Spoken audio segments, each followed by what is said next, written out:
Last week on She Said, so He there's this Said. guy that I like. Okay. And so we have a mutual social media friend.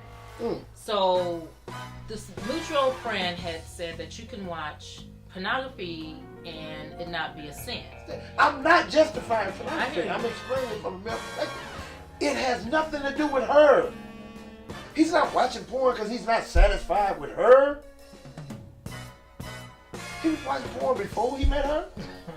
And even if she leaves, so it ain't got nothing to do with her. She's sex. Coming Now, up come on, next let's on part 2. Sex is an appetite. Okay. It is a God-given appetite. I agree.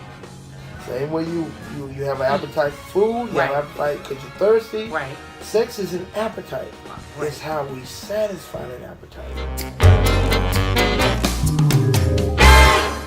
With the pornography, it plants images inside of you that are not godly. Right. That is planting sexual immorality. Because it's what do you get when you watch porn? You get men sleeping with women that they're not married to, for one. You get the actual fornication. You get people that are married that are sleeping with people they ain't married to. Mm-hmm. You got swingers. You got orgies. You got homosexuality, lesbianism. You got all kind of sexual immoral acts. Right. And you're planning it inside of you. And you're planning all of this inside. You're opening a portal, if you will, that's giving Satan another gateway to control, to manipulate. See, all sin, all committed sin comes from within. That's why let no man say when he is tempted of God. For God cannot be tempted with evil, neither tempted he any man. But every man is tempted when he is drawn away of his own lust. Satan had to get something in you before he could present something to you. Gotcha. Or you wouldn't be drawn to what he presents. See, the only reason I can be tempted is because there's something in me. Gotcha. That's drawn to what you're putting outside of me. Right. Wow. Okay, here's an example. You could put, my examples I always tell on myself. You could put crack cocaine right here on this table. Oh. I ain't tempted to smoke it. I'm not interested. I might be tempted to sell it, but I'm just saying. If you got to be based on something you've exposed yourself to at some time in your life. But then you could put a big old bag of strong smelling weed that I ain't partook in shucks, 20 years. Mm-hmm. And now all of a sudden my mind remembers what that feels like. Mm-hmm. What that does to my psyche. Okay. The mold it puts me in. So something in me has a level of attraction to what you're putting outside of me because of the seed that was already planted in me so many years ago. Gotcha. See, memory is a powerful thing. Like, even scientists talk about muscle memory, right? Yep. How someone was telling me they had an injury at a certain time of the year. And the doctor told him, because he wondered, why does it every so often happen? He said, well, it's usually around this time.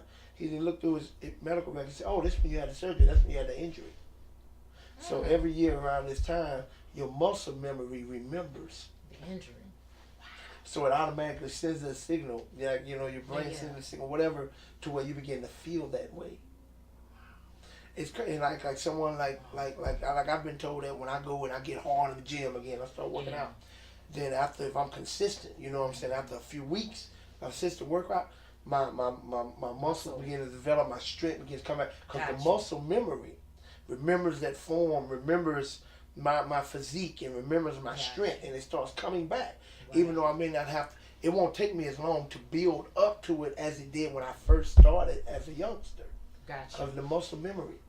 So the same way this can work in those aspects, imagine with sin.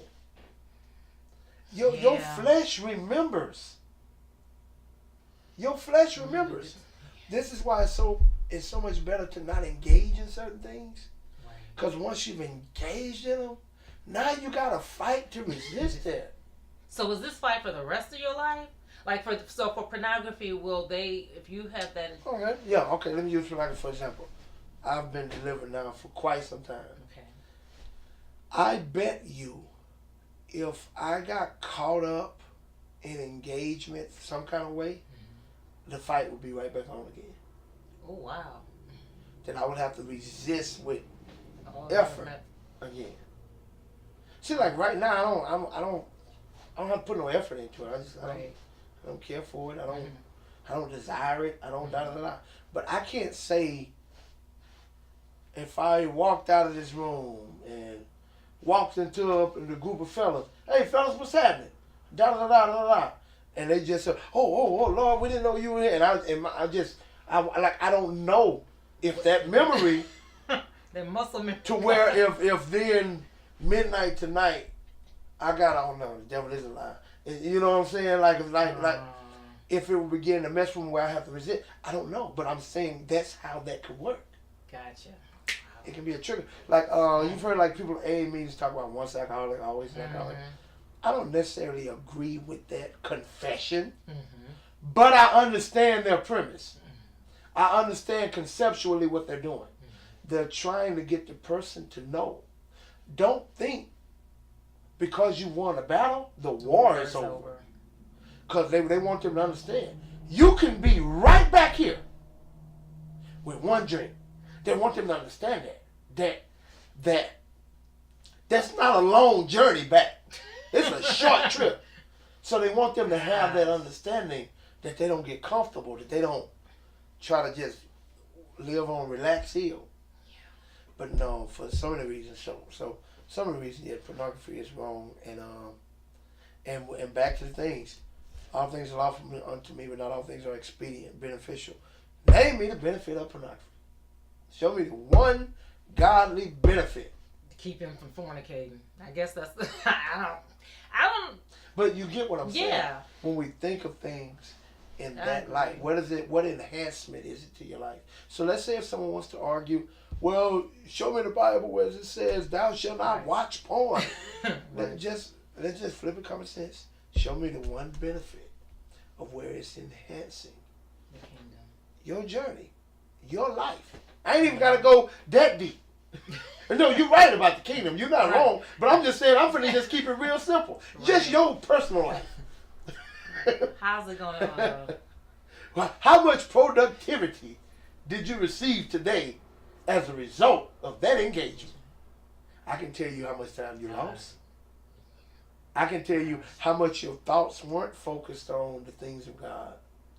I can tell you how much your mind wasn't consumed on what you can do to accomplish God's purpose for your life. Or how much activity, how many phone calls you didn't make in the direction of what you're trying to accomplish. How much time you didn't spend investing in your dream. Yeah. I can give you all of those answers.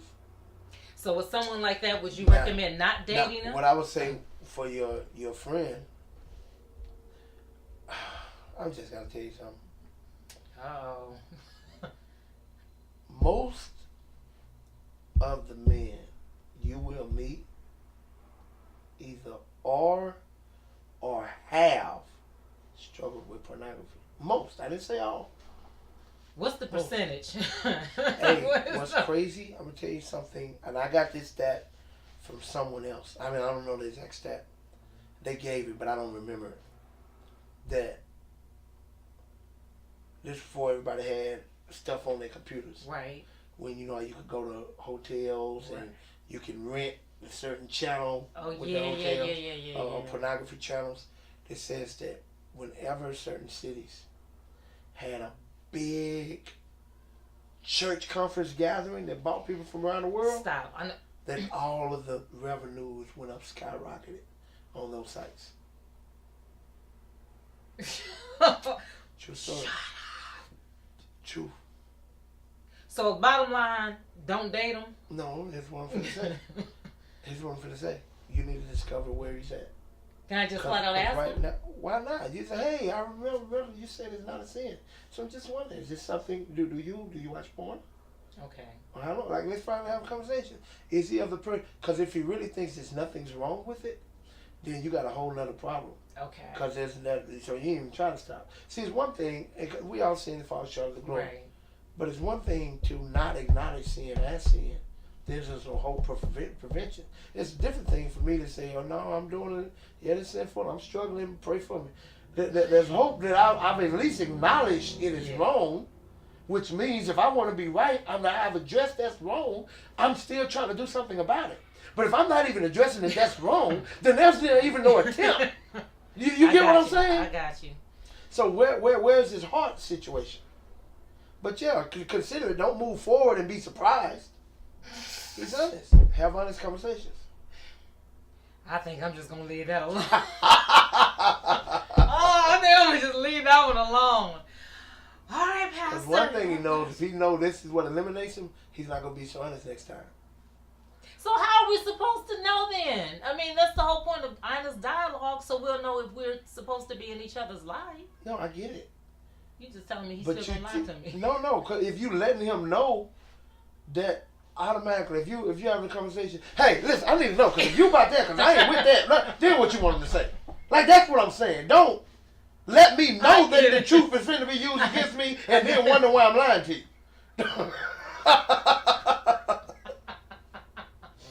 First thing that jumps in my mind, he says, nothing's wrong with it as long as you're not doing the act. Right. It means as long as you're not doing the act yet. Everything in life doesn't start with the act. Okay. Everything starts with the thought. Okay. And what happens in pornography, you're planting seeds of thought to your mind. Okay. But is that like a red flag? Should I like stay away from him? I don't want to date him. Okay, here's the thing. When you come to red flags. Most men either are, not all, most men either are or have, at some point in their lives, struggled with pornography. Okay, what's the percentage? When you say most, is that over 50? Yeah, definitely over 50. Definitely over 50. Now, men are visual creatures. First thing you gotta understand, you're emotionally stimulated as a woman. Women are often emotionally stimulated. Men are more visually stimulated. And Satan knows that while using it. But okay. To your question, when I say I cut him off, here's the determining factor to me. If he's a man that, struggles with porn or is a porn addict or whatever, whatnot, if he's accountable to that. Even during the dating stages, you would still stick it out with the guy. I mean, I don't know nothing else about him. If you're telling me this is his only issue, okay. If everything else he checks off all of the other boxes, but he has a struggle that he's accountable to in this, and he's seeking deliverance, I wouldn't throw away a good man for that. I don't think you should. Okay. If that's just one of gazillion other problems, that's a different story. I got you. But if that's it, because now if he's a man, no, this is what I do, and nothing wrong with it, ain't nothing. This is me. Da da da. That's something different. Yeah, because there's no hope for change. Gotcha. Where there is no conviction, there can be no change. Right. If he's somebody already convicted and really desiring help, hope, and to get out of this, I remember this been quite a few years ago now, but when Kirk Franklin made his porn struggle public, right, of how long he had been struggling for so many years, and it was rooted in his past, his childhood, his upbringing, when he became connected or addicted or whatnot, and he fought through that all those years because of his accountability to acknowledging it as wrong and it as a bad addiction that was robbing him of a lot of his. It really robs you of your peace. It robs you of your joy. It robs you of your confidence. It robs you of your victory. Yeah. It robs you of so much that God has for you. But because of his attitude toward it, he was able to defeat it. Right. See, there's a hope because his wife stuck with him through it. And she held him accountable. But she had walked with him through it, as my wife did for me. And I praise God for my wife forever and always. I know that I'm not who I am without her. Right.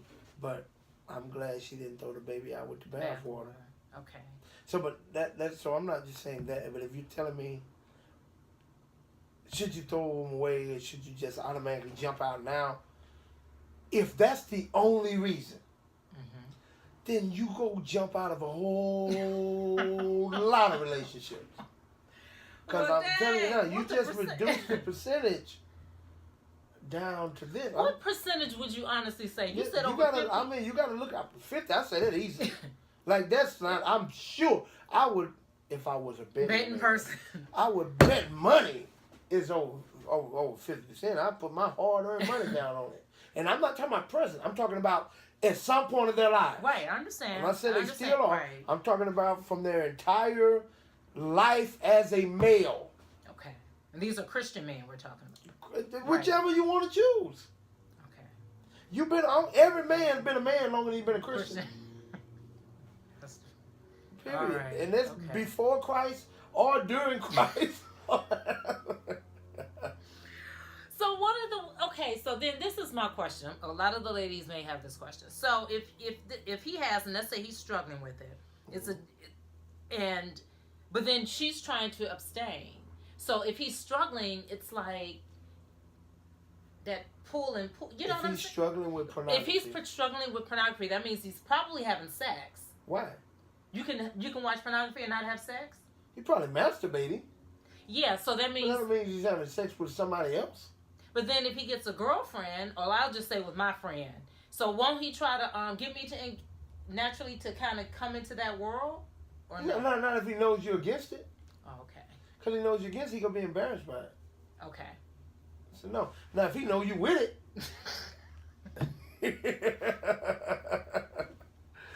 Of course. Okay, I get it. Okay, so... And even if, you know what I'm saying, like, yeah, like, even if he makes an attempt and you show that you have no interest.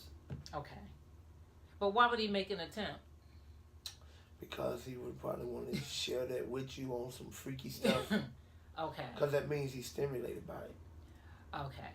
So, but yeah, if he's struggling with that. So you said don't throw the baby out, just work with him, and then this depends on where he's at. Like, I don't know where he's at with if he's a good guy, if all the other check marks are good and he's a good guy, but that's an area that he has that he's struggling with. But is he accountable to that? Like, this is what I'm talking about. Yeah, if he's accountable. If he's accountable to, man, I've got this problem. Okay. If he acknowledges it as a problem. Okay. That's something that he realizes is not God's best will for his life. Okay. And that he doesn't like being subject to this. He wants out. Okay. He don't want, like, if he acknowledges it as a problem and he's seeking deliverance. Okay.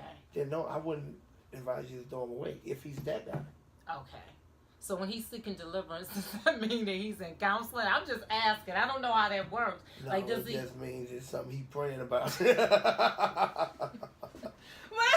I want you to do it. I want to give you some homework. Do the statistics. Now, you may be very startled at what you find.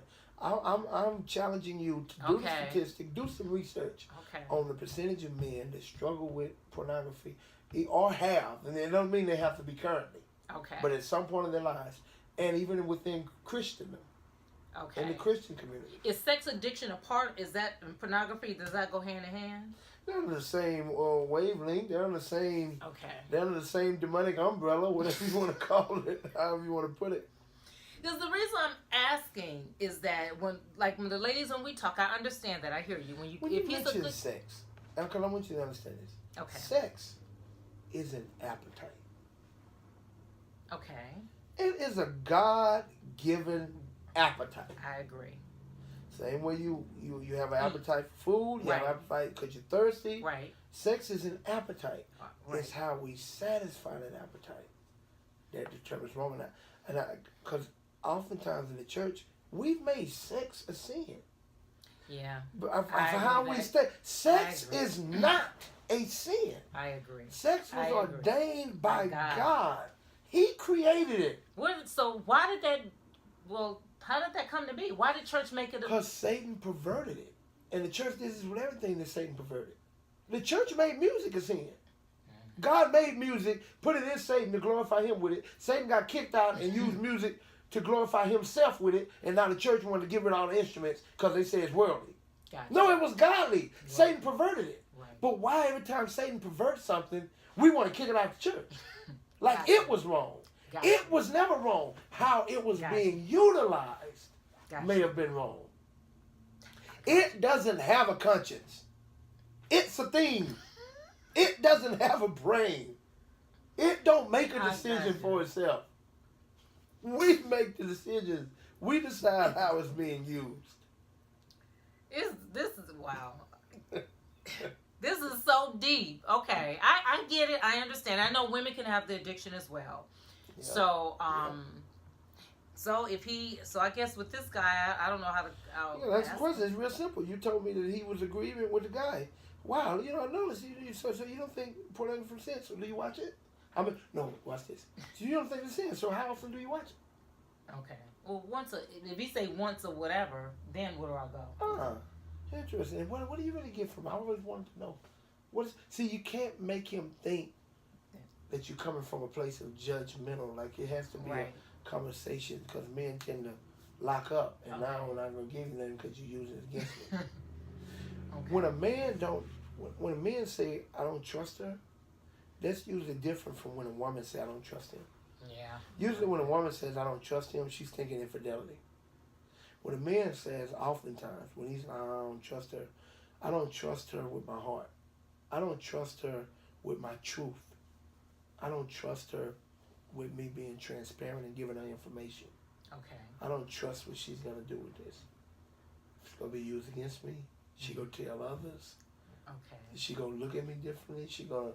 See, that's different from when a man says, I don't trust her. So, let me ask you this. So let's say I have a conversation with this guy, and then I come back and talk to you. Is that betraying his trust? Well, this is like you going to counseling. Okay. I have a confidentiality clause. Okay. This is like you going to see a therapist or whatnot. Okay. So that's different. I'm talking about when you put his business in the streets. Oh, okay. Or sometimes when you talking to him about to your girlfriends. Girl, let me tell you what he said. The moment he finds out that you did that, he ain't gonna trust you. He never find out that you spoke to your counselor. So you can't say anything to your girlfriends about nothing. The moment he finds out, you better check who you telling. Like if it's something he don't want out, when he finds out, I'll give you an example. With me and my wife, there was some personal stuff I told her about my past, my upbringing. And me and her sister used to always get into it. We always get into it. Usually just talking about each other, ranking on each other. Not like into it like really fighting or arguing. Just into it like slick capping. Like she was some type of way and I was some type of way, and we always would get into it. There was one occasion where during one of them I got her good on something. So she took it there. Well, that's why when she regurgitated what I ain't told nobody but my wife, and her sister just brought this up in one of our exchanges to cut me, I was done talking to my wife. She wasn't my wife then. She was my girlfriend, which she almost was no longer my girlfriend. But I was done. Did you say something? Did you tell her? Did I? Oh my God. It probably was a year before I shared anything with her. She knew she had lost my trust. And she had to re-earn that, and it was a very slow process. Wow. Because at that point, she would have never become my wife. Right. Because I couldn't trust her. Wow. All right, ladies. So just, okay. And it's the same way. You would feel the same way if y'all in a setting and you say something to one of his friends and his friend respond to you with some very intimate information that you ain't told nobody but your boyfriend. You would not be okay with that. Yeah, I would be mad. But I don't know if I would make it as a deal breaker. I would be mad. I still dated her. But it wasn't going to marriage, and at that point, because I couldn't trust her. I get it. So I wouldn't tell her no. She was no longer somebody I could confide in. Yeah. I get it. And this was her sister. It's not like she told some random person. You were mad that it was just... It's her little sister. But because I surely trust in the sister. So the bottom line is we don't tell nobody nothing about nothing. That's how men think. So we need to know, because women, we talk a lot. You, but men gossip too. I know, but you're missing the point. I just don't make sure you find out. I say the moment he finds out. And I'm talking about certain things. I'm talking about his intimate stuff. Watch this. When a man gives you his heart, he begins to reveal some of his intimate secrets. Right. That's him giving you his heart. Now, look how long it took him to give you that. Yeah. And you just go freely give it to your girlfriend? Something it took you months and months and months to earn? And she didn't do nothing to earn. You just felt like sharing. Do you see what I'm saying? She's not worthy of that information. How does that enhance her life? I get it. I get you telling her about you or y'all interaction, but I'm talking about something that he disclosed to you in confidence. I got you. So just don't do it. All right. Anything else you want to add? As it relates to the pornography, yes, it is a sin. Because you're watching people sin and you're getting turned on by it. So you're allowing yourself to get riled up over people committing ungodly acts. Okay. There's no way you can tell me that's okay with God. Okay, so I made it home. These sessions are so deep. What are your thoughts? Leave comments in the comment section. Let us know what you think. Until next time. Next week on She Said, He Said. Men and women cheat for different reasons. It's important to understand. Men, and this is, maybe if you understand this, you'll understand why the woman has to go once she cheats on the man. Like, he doesn't have the forgiveness and the mercy. Please explain that.